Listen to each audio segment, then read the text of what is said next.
When people say, no, our problem is this, our problem is that, we say, no, no, no, no. Our problem is that God created the world. And God created man, and he put man in the garden to keep the garden. And he gave the man a command. And he held that man to perfect, perpetual obedience to that command. And he promised him life if he kept it, and death if he didn't. And he didn't keep it. He ate. And because he ate, because of that one man, sin entered the world, and death through sin. And everyone born from that man through ordinary generation inherited that man's sin nature. And because of that sin nature, sins proceed from it. And our world is broken because of that sin. And we stand guilty before a holy and righteous God. And we know that he's holy, and we know that he's righteous, and we crave justice. But the problem is that if God gives us justice, we all die. And so that God, in his goodness and in his mercy, sent forth his son, who was not born of ordinary generation, but was born of a virgin. Yes, the virgin birth matters. Why? Because if he's born of ordinary generation, he's born in sin.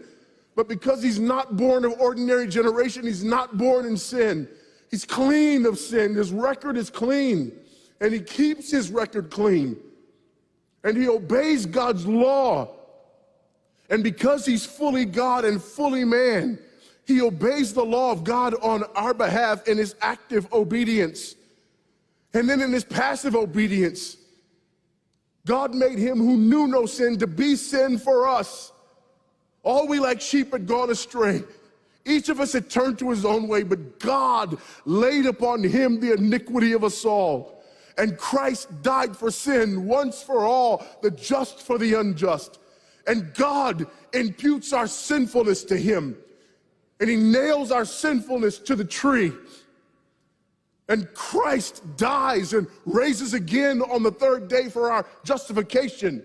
And there's another imputation. The righteousness of Christ is actually imputed to us, so that God can be both just and the justifier of the one who places faith in Jesus Christ, so that all those who come to Christ may enter in, so that all those who place faith in Christ might be saved, but not only saved, but sanctified.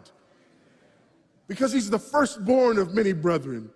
We're justified and we're adopted into the family of God. And we're sanctified, and as his children, we begin to bear the family resemblance. And we're further sanctified throughout this life by the very same gospel that saves us. Until one day, when it's all said and done, we're not just saved from the penalty of sin. We're not just saved from the power of sin, but one day we're glorified and saved from the very presence of sin. That's the gospel that we preach. That's the gospel that we need. And that's the gospel that's more than enough.